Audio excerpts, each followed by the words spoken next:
So I have been getting really into popcorn lately as like I, as a snack. this is Uh, the second time it's come up already. So when did I talk about popcorn before? you talked about methane and how it smells like popcorn too. That's Does that thing smell like crazy. popcorn? Methane, the landfills smell like popcorn to me. Most landfills, and I love the smell of landfill because popcorn is okay. But no, I've been getting into popcorn because lower calorie and somewhat filling. And at least to me, the normal buttered and the lightly buttered, same flavor to me. Really? And might as well get the lightly buttered because it's like 100 less calories. And so sprinkle on some additional salts so you go over your sodium levels, You and know, it tastes pretty fucking good.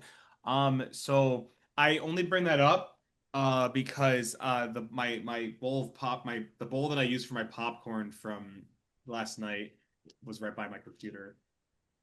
My favorite part of popcorn is when, like this one right here, when the kernel is like a little bit popped so you can like actually like and still eat it. no, And I Well, love I it. cracked my you're a tooth. sociopath.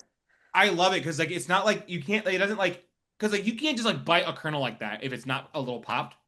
Yeah, I also love corn nuts. You know, like the chip the flavor the Yeah. snack corn nuts. I love corn nuts. Mm. okay. I love the crunch. I love the ranch ones specifically because I love ranch. I love that for Um, you. So you I don't. told you that I cracked my tooth on a popcorn kernel, right? Maybe. And Yeah. I haven't heard this. I think it was early into the podcast, like maybe first couple episodes. I was eating not even straight up popcorn, like the smart food popcorn. Hmm. Yeah, and there was a little kernel in there. I chewed on it and it just cracked like a quarter of my tooth off. That's awful. Yeah. So it was like the first time that I had gone to the dentist in my life where it wasn't just a normal checkup. Did they laugh at you? No, they were like on popcorn. I was like, yeah. And they're like, that's crazy. They Now I sound don't like need my popcorn. people. That is Yeah. crazy.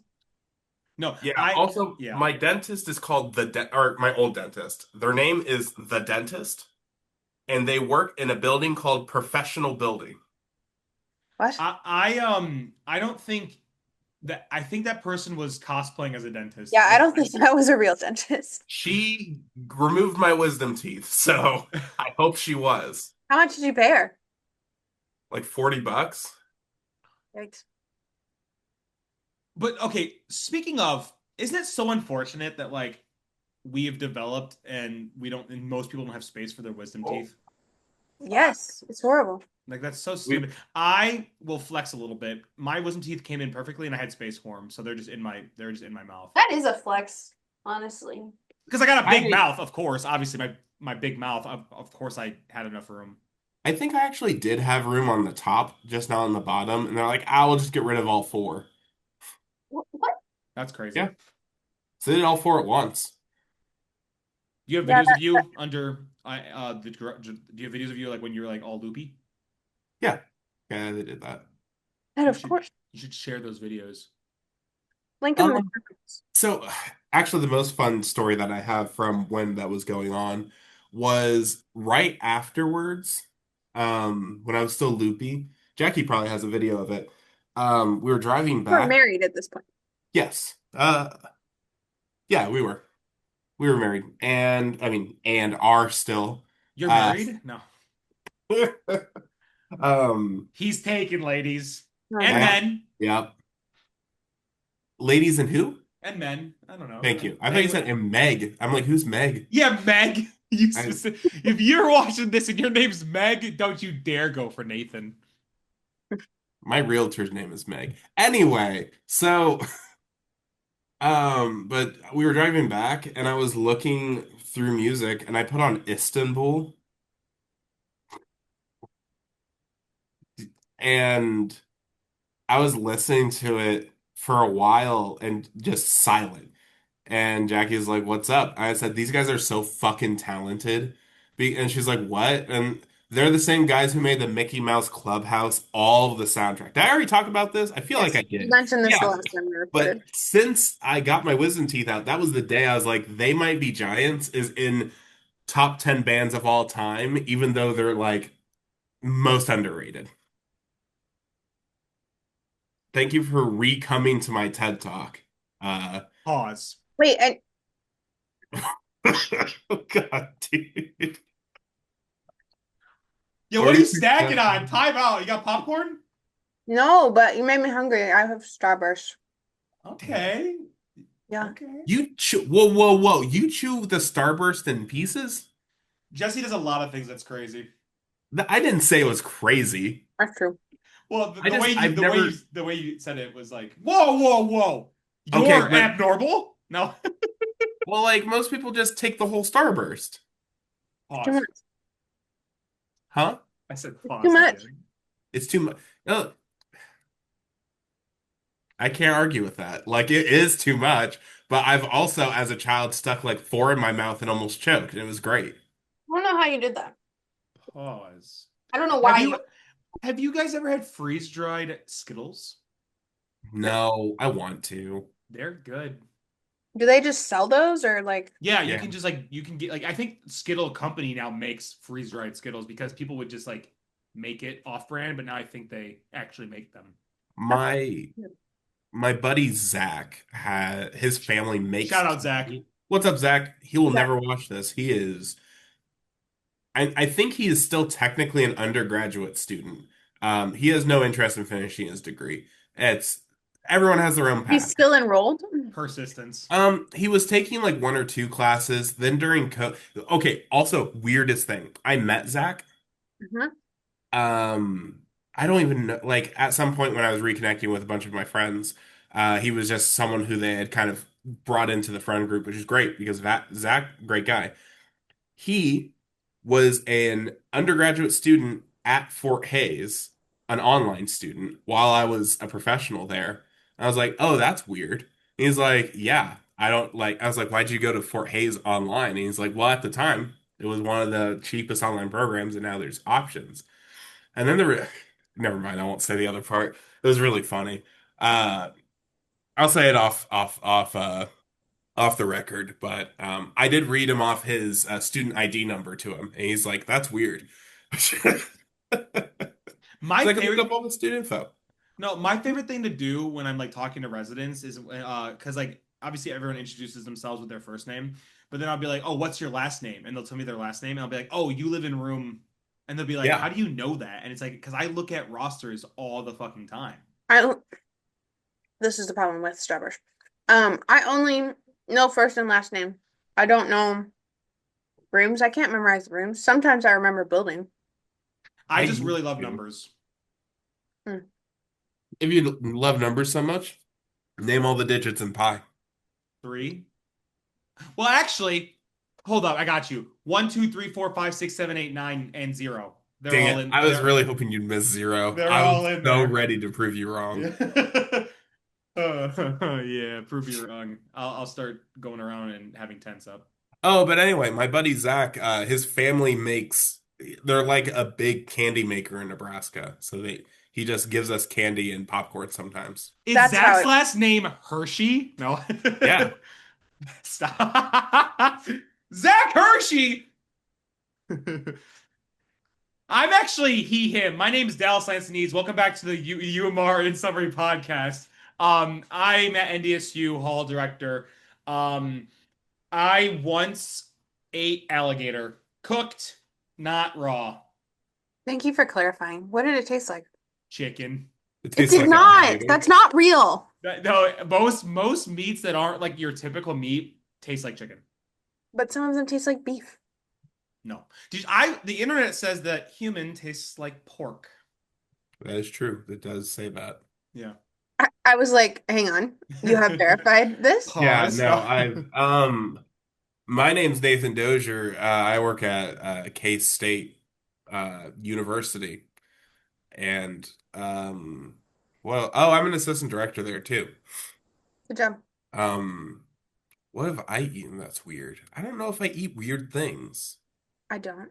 One time when I was a kid, I got a rock stuck in my nose and I panicked for a while. And then when I went to my mom after thinking she'd be mad at me because I put a rock in my nose, she told me to just plug one side and push it out. That's what I did. What do you Your mean? mom sounds so grounded. No, she's not in trouble. What? I can't with music nerds. Oh, that's fucking good. That's a good one. And we also we also have I'm Jessie V, Associate Director of Residence Life at Cornell College. What have I eaten recently? Starburst. Yeah, I was gonna say that, and then I thought that wouldn't be that funny. But it was funny because you said it. Um, yeah, I don't eat weird things. It's not like I've um had alligator recently. It was when I was like 7. No, but I like probably the weirdest thing I've eaten, you're gonna laugh at me, is like venison. Oh, that's I tasty. I haven't had venison. It's good. Um, I don't know what part of my brain does this. I really like deer. They're probably in my top three animals, and that means that I would feel weird eating deer. I've had deer jerky before, but I just try not to. That's fair. Yeah. I love that like the phrase deer jerky could be how you open like a passive aggressive email. Deer jerky. Don't you dare give him that. Come on, Jesse. I made a really good whatever. No, that was funny to me. Let's Uh, go! Hey, comment down below your favorite joke. Yep. It doesn't even My have to be appropriate. I don't care at this point. my favorite joke is do you want to know the last thing that my grandpa said before he kicked the bucket? this is horrible. I do want. Watch me kick this bucket.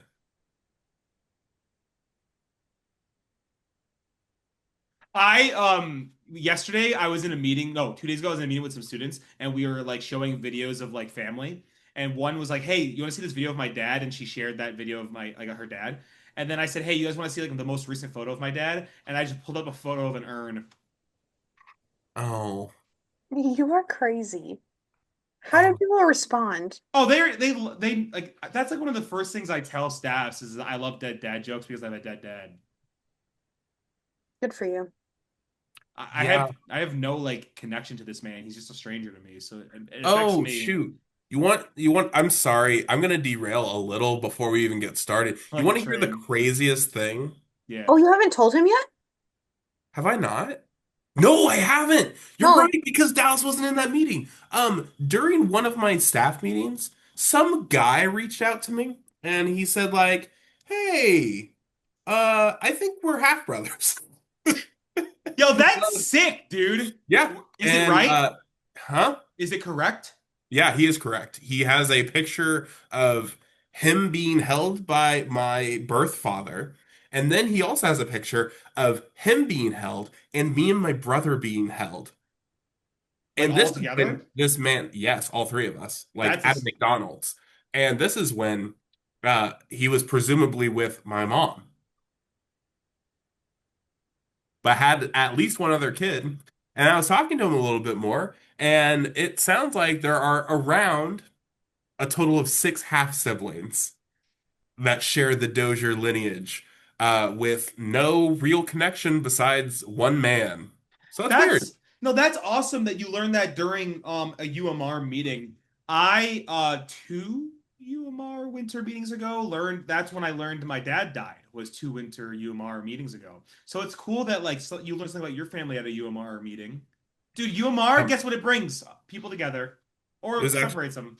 it was it was during a staff meeting. I'm sorry. I didn't want to get rid of this bond that we had so Oh, no, quickly. we're not bonded anymore. Nope. Oh, that's it. Every time I hear the word bond, I think of if you guys know the SpongeBob episode where SpongeBob lifts up his shirt and like him and Squidward are connected. Yes. Like That's what brothers, but closer. like brothers. But closer. It'll boop, boop, boop, boop, boop, boop. Yeah. Jesse, you didn't watch SpongeBob, did you? She wasn't allowed. Wow. You just interpreted my entire childhood based on assumption, and you were right. You shouldn't have Say been allowed. SpongeBob is a weird show, and I think it teaches some strange things to children. There were several reasons I was not allowed to watch things. Either it was gonna just rot my brain, and so there was no point. SpongeBob, It was demonic. SpongeBob, Harry Potter, Arthur, Pokemon. yeah, Pokemon for sure. Um, Arthur was demonic? yeah, because they hypnotize people and they use Ouija boards. Okay, that's true. Um, there was another reason, but I can't remember. I think it's fun because SpongeBob has great lessons, like how mayonnaise is not an instrument. I It's a good think lesson. I I learned think that on my own, though. I didn't need SpongeBob to tell me. that's true. One, I've seen someone compose an entire song based on mayonnaise. Yeah. And two, They, I think SpongeBob, out of all of its episodes, might have like three lessons. One of them being if you eat a biscuit and you had four, you now have three. Is that in a SpongeBob episode? Oh, I had four biscuits and I ate one. Now I only have three. that That's okay, the that's same true. episode where he's with the Flying Dutchman and he's riding the boat and they're like, you're good," but he's like scraping the boat across the boulder. You're Yeah, good. yeah. Yeah. I one of the lessons I learned is if you rip your pants and it's a joke and everyone thinks it's funny, if you rip your pants again, the joke gets old really quickly. It does. And then I ripped my pants. When Big Larry Hey, came kid, around, Santa put him down. Yeah. SpongeBob turned into a clown. And no girl ever wants to dance with the fool who went and ripped his Ripped his pants. pants. We're gonna get demonetized, or we're gonna get DMCA'd. I There don't. is no way. SpongeBob is like basically public domain at this point. It has to be. Yeah, they made an exception. It didn't matter that the timeline. They just were like, yeah, enough people. Well, if the domain is publicly accessible, it's public domain. That's not how that I works. know that's not how that works. Why'd you say it like that? You should apologize. I'm so sorry, Jesse. Thank you. So today we're talking about conduct. It took us a while to Speaking get of being there. sorry. That's so funny. I didn't even know the topic. I didn't either. Wait, what? Since when was it about conduct? Oh, it always has been. You tell me I had a conduct meeting that I didn't know about? Yeah, actually, I've called you both here because you violated a policy. Which What policy? policy? Being too fresh? What was the policy? That's we always talk about the like archetypes of conduct. When my boss trains people, he Mhm. talks about you have the student that thinks that they're too cool to be in your office, and then you have the perfect angel. Also, can you show me the incident report? I don't want to go through this meeting until I read the incident report. No, I'm not going to show you the incident report. I'll give you the I summary. want Are you I not want to allowed? go through the They student get to see it process. here. You want it what? Nathan? I want to go through the. Is there a conduct board? Can I have a jury of my peers instead? Yes. How Yeah. many lawyers am I allowed to bring to this? Am I allowed to bring my mom? You What? can bring your mom, but she'll have to sign a waiver. You'll have to sign a waiver actually. I will Yeah, say and I have an NDA you're gonna have to sign. that's crazy. You're 16? No. He's probably at least 17. But no, I conduct is so crazy because like every institution has a different. So what a wild. True. That's why I couldn't come up with a policy because I was like, I don't know what the policies are at your institution. Okay, can we all say the strangest policy that is held at our institutions? Yeah, I don't know if this is like the strangest, but I find it the most like interesting that it's technically a policy. Identification. You need to always have your NDSU ID on you, or you're breaking policy. We have that too. For the sake of identifying people, but also like when people get locked out and they don't because they don't have their ID on them, you just broke policy. We'll just let you in. We'll scan you in. Don't you worry. But like you're technically breaking policy because you've left your ID in your room when you were doing laundry. That's So, crazy. so Yeah. yeah. So I again not the weirdest, but I find it the most like it's weird that it's like not enforced. Right. Yeah.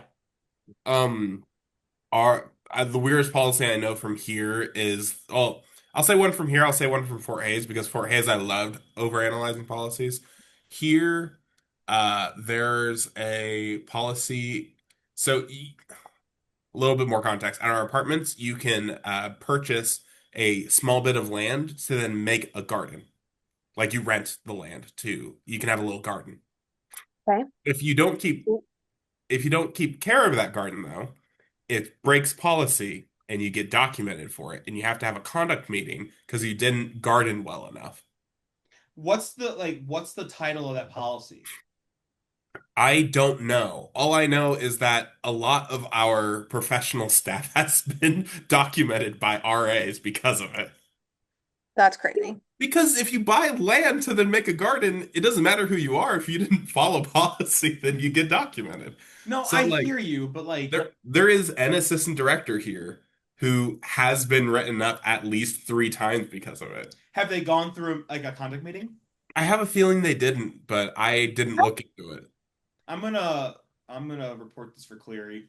Thank you. It needs to be clear reportable. The Gene Cleary Act that was made because of Yeah, we don't have to get. I'm so sorry the green thumb. if I'm making a joke out of an actual situation. I'm so sorry. I didn't mean. You weren't. It's cool. Anyway, the other weird policy from Fort Hayes is there was a policy against lying. You're not allowed to lie to staff. We also have.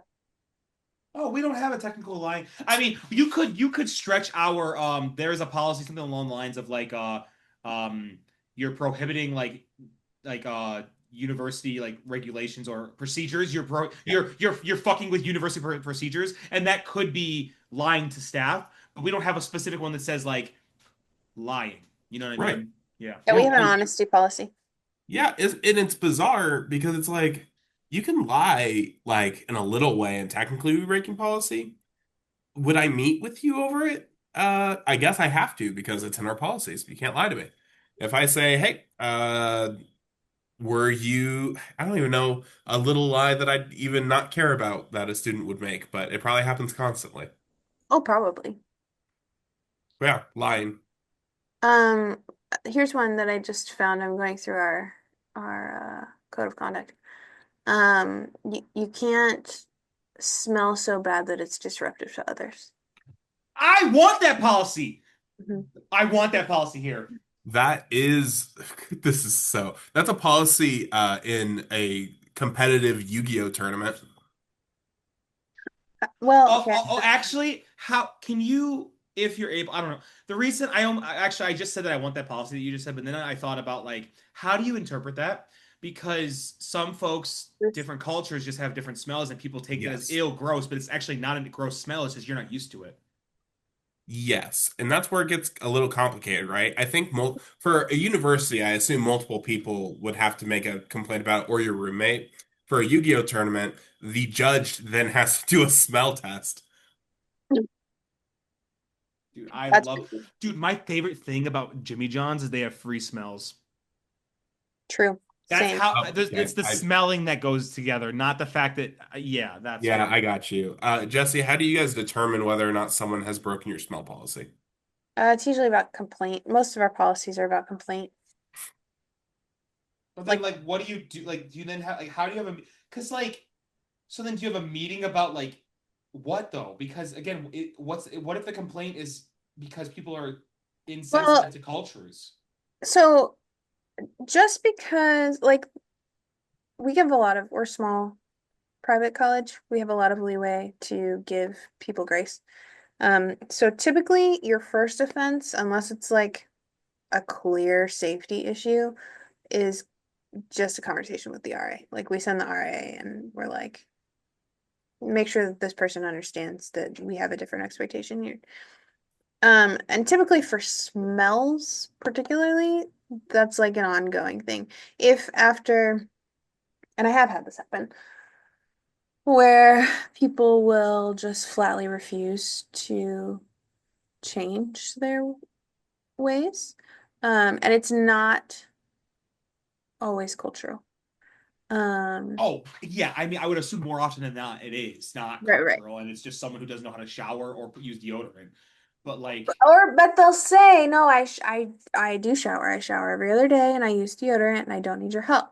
Um, but clearly there's something going on. Um, so if it gets bad enough, like that's still a meeting that I'll have with them. It's a fairly new policy. Like we just recently added that to our policy because it's a smaller part of like a larger um policy against dis infringement on others. I Um, sure I can hear the whole if someone smells so bad I can't like study in that room. right, right. I can sure I can hear it. Yeah. So it's not just, oh, I caught a whiff of you while you were walking down the hall. It's like this is impacting others in the community. You're causing me to leave my Okay. space of comfort because Right. you aren't. No, I sure. I mean, I guess I don't know. Like, I think we've put it under policies before, but I don't think it was ever. I don't know. It was never worded that way, I guess, the way I'm thinking of it, but you're right. I mean, I was summarizing it. Yeah. It's not worded that way in our conduct. No, that's fair. Because I've had to have conversation with a student because Oh of yeah. their Mhm. smell. But they how they were smelling was affecting the whole like community. Like when you Yes. went Right, to that right, side right. of the floor, it Yeah. smelled like that. And that's where it was like, dude, I need you to get this together. Mhm. I think I've actually told this story too. Maybe I've told all my stories on this podcast at this point. No But more there was a student, stories. but there was a student who war stories. No, I said you have no more stories. There's like That's true. But and there's that's a why we're student. getting canceled. Um, but there's a student who like had a few things like happen like this where they had been talked to about smell. They had lost a roommate because of smell, and I had met with them a couple times, and now it was just like, hey, what's going on? Like, we need to do something about this. The funny thing is, I always like telling the story the way I am right now because the student was a female, and it was the first time I had to talk to a female about it, and it made me very uncomfortable as a Yeah. professional. Because like I don't know, like there are aspects of smell that I can't get into with you. There are other aspects of smell where I can say just take care of yourself and wash your clothes. But there was a point where it was like, I need to hand this off to the next female professional I can find. Because I'm not, that our conversations are done here. So I don't know. That's Conduct a hard. tricky one. Yep. Yeah. I wish I was sometimes, uh, I, is conduct easier as a female somehow? Do you have What? less Probably. awkward huh? Probably.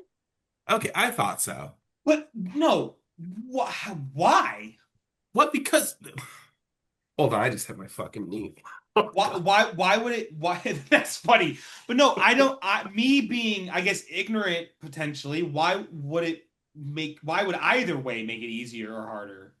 Because I mean, women stereotypically, okay, so I'm not saying all men, don't hear me say that, and I'm also not saying you guys, but women generally, I think, are seen as less threatening. Men aren't threatened by us, and women aren't threatened by us. So why, Generally. how would that make conduct easier? If anything, then like, no, they wouldn't even care what you say. Yeah, so I get like the flip side of it is there are some students that don't respect me, but I can have whatever conversation I want and nobody is going to report me for having it. Yeah, so what I'm referring to, Dallas, is if there was a bodily function of a female that my conduct that I was talking about regarding smell was referring to, then I can get reported for it because I'm referring to a female bodily function to a female. Have I had that happen in a conduct meeting? No. But there I have didn't been get reported, but they did say, "Are you talking about this?" And I was like, "I don't know. I you, don't have that again, bodily you said it, function." not me. Uh, Interesting. yeah, I mean, But I do understand also the respect portion is probably the trade-off where I might be less comfy in some conversations, but at the same time, there is a greater likelihood that some random student won't treat me misogynistically. So I suppose there's trade-offs. yeah, like I can tell when a student walks into my office and they're like, "Oh, she's just a girl." And I talk to my cat like that. You're just a little girl. That's how Dallas came into this conduct meeting. Yes, it is actually. Yep. Gross, a woman? I'm in a fraternity. Right, No, yes. Mm-hmm. I hate women. That's what I'm saying. I feel like I had one recently, actually, where I actually felt a little bit like maybe he was hitting on me, and I was like, No. this is this is interesting. I, you know, this is interesting. He sent me a nice follow-up email thanking me for the meeting. It was quite something. Hmm. No, yeah, I I find I everything deleted that email. interesting. Aw, cool. Aw. Aw. Hey, I will say I've never gotten a thank you follow-up email from a conduct meeting.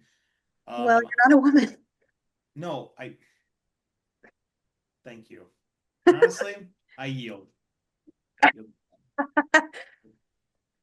So we were gonna actually talk about restorative conduct specifically. I do have some questions. Are y'all up for that? Yeah. Maybe. Okay, so this is my biggest thing that I want to talk about. Because I was just recently having a discussion with someone who does not work in higher ed about this. A lot of people worry that restorative justice is gonna feel like students get off easy. Uh, please respond. What does true accountability look like in a restorative justice model? Nathan. I don't think that it is a student getting off easy. Um, that's it. But No, say give more more. context. Uh, so to me, restorative justice, the way I have utilized it, has not been trying to find an easier solution. It is finding a relevant solution to what happened in the situation to then try to, I guess, give back what was taken from the community or whoever like the situation affected. So, in an easy example, let's say a student breaks an elevator. They jump in an elevator and they break the elevator. Restorative justice would say you pay for the repair of that elevator. Mhm. If we are being punitive, some people might say, well, you were jacking around, so you pay for the elevator, and now you have to write me your report on why you don't you don't jack around in an elevator. It's like they don't need that. They're paying the money. Mhm. They're doing the thing that gives it back to the community. If Mhm. someone writes something hateful on a bulletin board, which is a unfortunately common one because we use it in all of our behind closed doors examples. Mhm. Um, when someone does that, to give back to the community isn't to write a paper that goes to me that says why diversity is important. That doesn't fix anything. You should then have to make a poster, or not poster, a bulletin board. You should replace the bulletin board and give more information about the thing that you were defacing. So if it was, let's say it was about um, Pride Month, a Pride Month bulletin board, and you decided to put whatever on it that defaced it. Now, I'm going to have you do the research so you can better educate yourself and give yourself more knowledge and context to the situation and give it back to the community what you've taken. And it also shows the community that you've grown. Even if I don't say this is the person that did it to everyone, they can see that this bulletin board got replaced by something that is either an equal value or potentially better because it was more research than we would have required the RA to do. Right. But to me, restorative justice has always been if you took this thing, you should give this thing back. Yep. Not, oh, I want to not have it be so difficult for this student because students have it too hard. I think that's a strange way to look at it, especially because restorative justice ends up being more work for everyone involved. Yep. It's more work for the student because the student has to actually do more processing, thinking, and reflecting of this thing instead of just paying a fine or just doing a general thing. And then the employee who actually puts it in action has to do a little bit of like soul searching isn't the right word, but it's close. Mhm. But you have to do a little bit of like, how did this affect the community? Yeah. And what can I do to make this student see that effect to the community and Mhm. then restore it? Yep. That was well said. Thank you. Dallas. Any thoughts? I hate conduct in all aspects of, so I got no thoughts right now. That's fair. I really like conduct, mostly because I think conduct gives you an opportunity to not just see students at the surface level. Because when I'm at the desk, when I'm just out and about at an event, students are just kind of doing a thing, and I'm just a person who's present there. I think conduct is an opportunity for me to be a person and them to be a person, and for us to kind of find a place to level. And I don't know, I think we're the most human when we're also seeing our faults. And I can tell a student like, "Hey, I screwed up too when I was in your shoes," but the the point of progressing is to remedy what you've screwed up on. I guess I will say my favorite part of the conduct process is when yes, I am able to, I don't know, be less of a position and more of a person Yeah. to a resident of mine or a resident on campus. Um, I always get a good laugh out of them and myself when I share all of the stuff I did that was relevant to their case that I either did or did not get away with, and I usually did get away with it. And so, and then we talk about the whole everyone what the fuck is the phrase that I like to use? I always remember in the space but never outside of the space. Mhm. Something along the lines of like everyone breaks policy, you just got caught kind of thing. Because That's good. everyone does wrong, but you just did it loud enough that's an RA heard you. Sucks to be you, my guy. Let's talk about it. Um, but I don't know. Yeah, so I like as many times I'm able to put myself in a space that allows me to level with folks, particularly my residents. I appreciate those spaces. Yeah, agreed. Yeah, that is why I like conduct because you don't get to put up a facade. Like we gotta talk about the thing that you did. Um, and when students approach those conversations honestly, like that can actually be really beautiful. There was one time I had a student who came in um for smoking weed. It's illegal in the state, and so there had been actually multiple instances by this point. And they came in and I was kind of like, all right, here's our policy, you know the law, like what's going on? And they said, "What? I smoke weed because it keeps me from doing harder drugs." Um, And that's fucking hard. Like that's a hard yes. statement. Yep. Yeah. And it's so honest. I mean, like that's owning like there's just so much there. And you know, your response to that has to be, Yeah, respond to that Teams message real quick. yeah, go for it, Nathan. Speaking of responses, though, Jesse. Yeah, like you have to respond to that with compassion. That can't there's no punitive response to that that's going to be helpful, right? Um, but we ended up having a really good conversation that got into, okay, how do we help you? Like, what support do you need? Like maybe it's good that you got caught because now we get to have this conversation about resources and maybe you can get the help that you need. So I will say on the record, yeah, I absolutely think we need to give that student resource, especially because it sounds like a very like it's a troubling situation. If Mhm. that someone feels the need, that's the only thing keeping them from going down a way darker path. My off the record is, have you ever heard of an edible, my guy? Like, I'm sorry to say, but there are so many ways, and this is not advice. This is not it at all. But there are so many ways to do the same thing you're doing without disrupting the community. Right, right. Smoking, right, but smoking weed in your room is damaging our property. It annoying your community and your roommate, and it's a bad look for you. Like, if you take an edible, all that goes away. Sorry, that's not what I'm telling you to do. But you could do it. But I mean, I do think actually, and maybe this is a hot take, but I think there's a space for that in conduct conversations. You know, like I will frequently say to students, "You're an adult. I don't make your choices for you. I'm telling you what you can do on campus, like when people are watching. But the choices that you make outside of that, I don't police that, and I want you to have freedom to do what you think is best. I also want you to have enough information that you can make those choices well."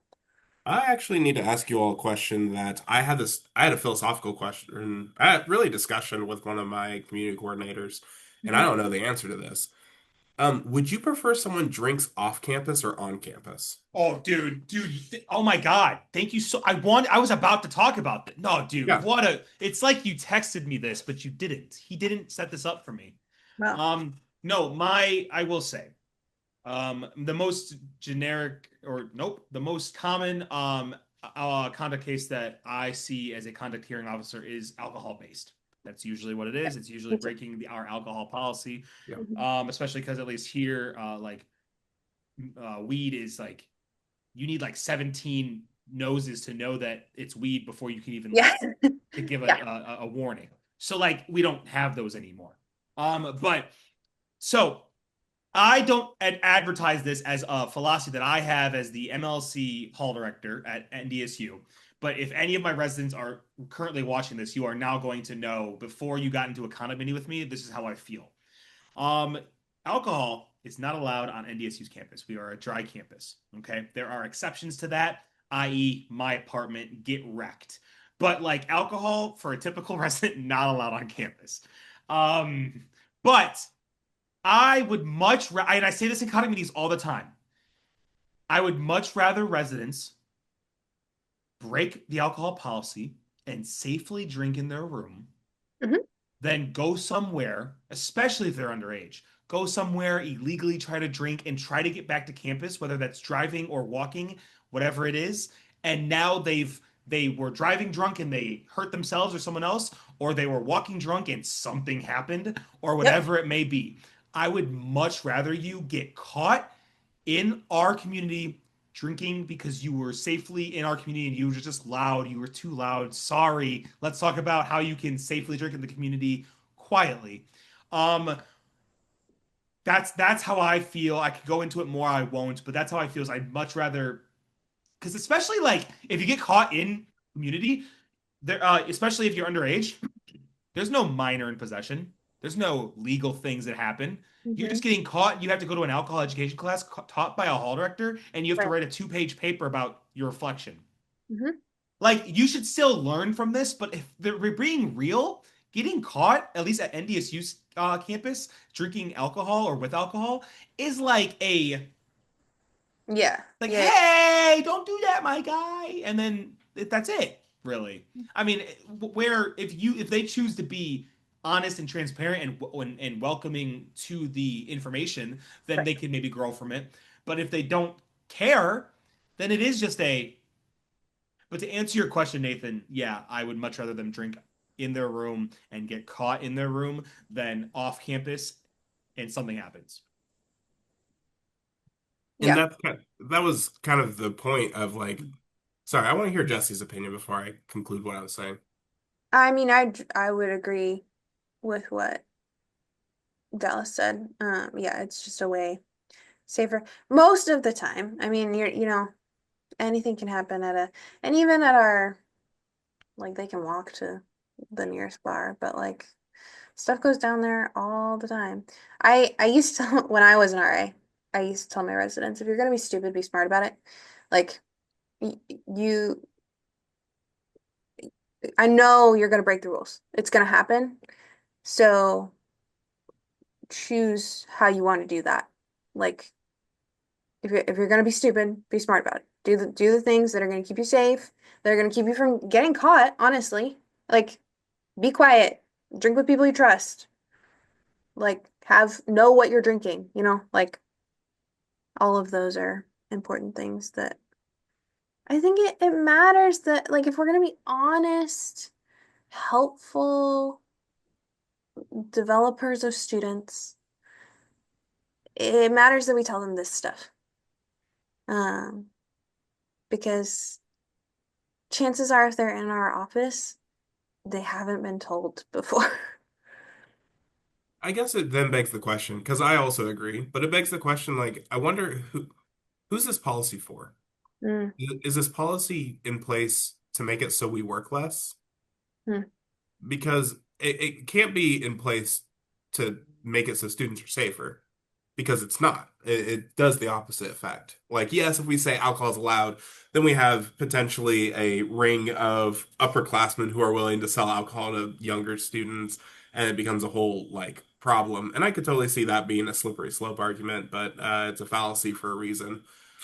Um, so if the policy is not in place to make it so our students are safer, it would have to only be in place to make it so our students don't cause us to do more work potentially, because the alternative is that it looks better for donors. And do you know a single alumni who doesn't come back to get sloshed on homecoming? I don't know. I say this without knowing anything. So Yeah. I am the most ignorant when it comes to what I'm about to say, and that's how I'm going to preface the statement. So feel free to skip ahead if you don't want to hear ignorance, Yep. listener. It's gotta be there. I feel like dry campuses, depending on institution and like state, because like each state for state institutions have their board of whatever that like makes the rules and all that. So it has to be there is some sort of reason when it comes to funding from the government potentially for said state, Mm. maybe. Maybe Gotcha. that's why you're not allowed to have alcohol on a campus because of like to get the funding that you want. I don't know. I don't know. I don't know. But that's the most logical reason to me of why or why not a campus might have an alcohol policy is the how the funding works and who's giving money because again, money makes the world go round. But like that's I don't know. Again, that's all ignorance. I have no data to back that up.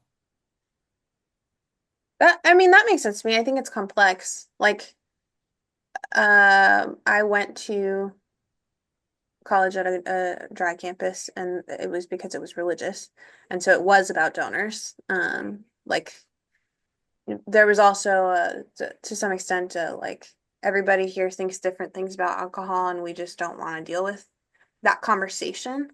Um, whether whether it's right or wrong morally, and that's a Mhm. very specific setting.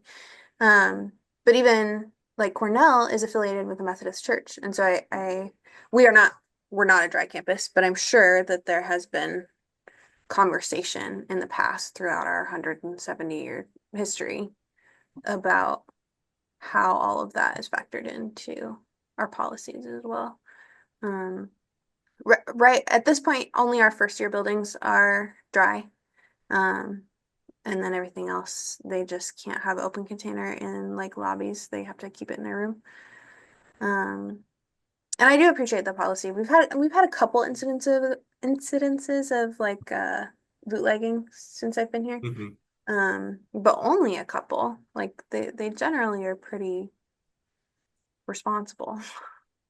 Um, I I will not give enough details to fully give exactly where this was. Mhm. Um, the year before I got to college, at my undergrad. If you're listening, then you can figure it all out. You can piece together the puzzles. Um, we had an all high school student dorm because they were in the early college program, and they were growing marijuana in the ceiling tiles all year. And the only reason they got caught is because they made t-shirts saying the fifth floor of this building. It's just called fifth floor blank. And it had all of their names on the back.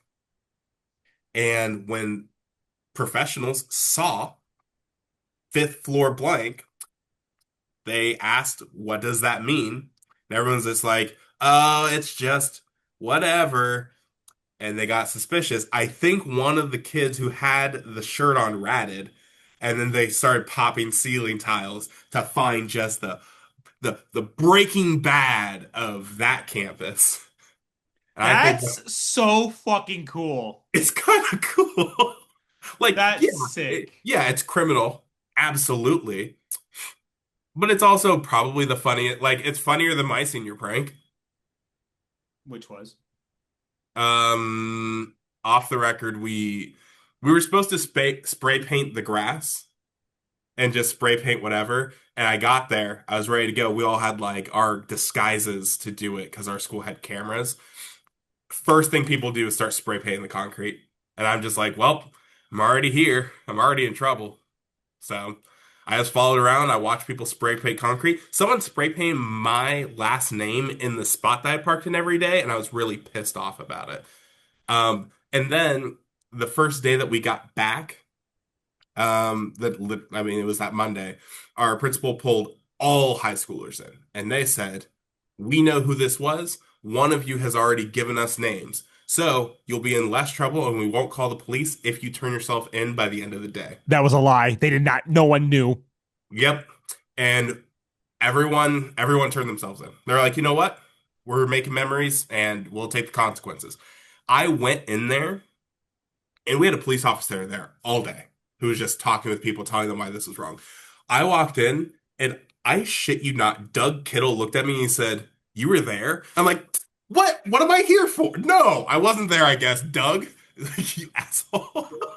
Why did you say you already knew we were here and then tell me that I wouldn't have been in trouble if I didn't show up? I have a funny response. We didn't have a Please. senior prank in my high school. My funny response was going to be, "Oh, my senior prank was people getting pregnant and dropping out of school." Uh, man, I don't think Jesse would have liked that one for some reason. And maybe it was the will of the way is why that's why she left at this point, and I was able to add that comment in. So But if no, you I think if my she, yeah you my mom even said like Doug wouldn't have even known. It would have been you would have been just fine. I was like, well, what can you do? My mom was not proud of me for doing it, for the record. She was just like, well, I guess those are the consequences. And that is the I've only been in trouble with the police twice while I was in high school. I have one memory of being in trouble with police in high school. And that is one night I was hanging out with friends, and one of my friends, as a joke, stole my wallet and brought it home to with them. So I didn't have my wallet on me, and at that time I carried my social security card in my wallet, so I was like getting like upset about it. And all of my other friends were playing along like we have no idea. And then eventually one of them was like, "Yeah, this dude took it." And he lived like 4 blocks down, and it was raining outside, and I didn't have shoes on, and I grabbed a metal baseball bat and I ran to his house because I was going to get my wallet back. And halfway through this run, a cop drove by and he's like, "Hey, man, what are you doing?" And I said, Yeah. "My friend stole my wallet, so I'm going to get it back." And he said, "Is there maybe like another way that you could like figure this one out?" And I said, "Yeah, I guess." And I kind of turned around. And I didn't really get in trouble, but he was like about to do something. Can I say, this is actually a good example. So that was what happened with you. What Okay. happened with all the people who spray paint in my school is we were all assigned, I think, 5 hours of community service, and that community service was removing the spray paint from where it was spray painted. So we were all given the spray that could get it off, and it didn't get it off easy. We are given like wire brushes, and to this day, my skin crawls when I feel wire brushes against concrete. And that's what we did for like 5 hours each. And that's restorative justice, right? They could have called the police. They could have said, hey, they defaced property and they need to be charged as if they did criminal, like one, criminal trespassing because it was after school hours. So we had no business being on the school grounds. And then on top of it, they could have easily said we all damaged school property, which is technically in some ways state funded. If you took it to the highest power, yeah, we could have all been fined up the wazoo. But instead, they said, we're going to have you guys clean it. There are about 50 of you who did this. That's 250 hours of community service we're going to get out of you. And I think that's reasonable. And that's restorative justice. Because then we got taught a lesson. That is true. My name is Nathan Wazoo Dozier. Mm, I figured that. Could have guessed. Yep. But yeah. So not to weirdly bring it back to restorative justice, No, but I that think that honestly, we're about at time. Like that was a really, really impressive end. hey, I do what I can. So Mhm. I guess in summary, let the punishment and the crime fit each other instead of the punishment being like half of what the result is. I don't think that's fair. And maybe usually these in summaries aren't opinion based, but my opinion is that if you over punish, then people are just going to say the system sucks. They're not going to say that I did something wrong. They're going to say, "Wow, I hate where I'm at." Yeah, And also yeah. if you punish in a way that's meaningless, like Yes. then they're just gonna keep destroying things. An So eye for an eye makes the world blind. And that's been the UMR in summary podcast. I've been one of your dudes, Dallas, and that's Jesse, and I've that's been another of Nathan. your dudes. Yeah. I don't even know if I pointed the right ways. It never comes up correctly in the actual the recording.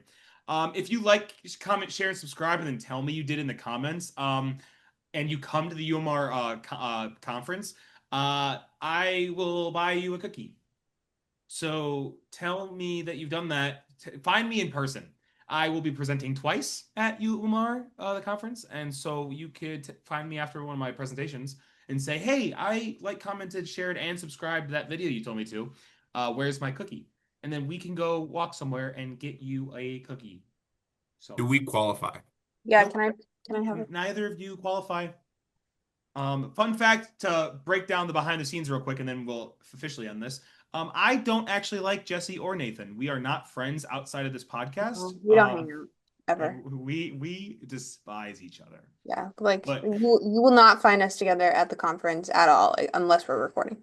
yeah, Yeah. I exactly. mean, I think Jesse's cool, but Yeah, Jesse does not find me cool in the slightest and will not hang out with me. yeah, Dallas, I I don't tried like to, either of them. and Dallas said no. yeah. That's it. And then I walked away. Yep. But yeah, bye everyone. See you the next time virtually, maybe. Okay. And that's the recording. Let me hit the The button. freeze at the end.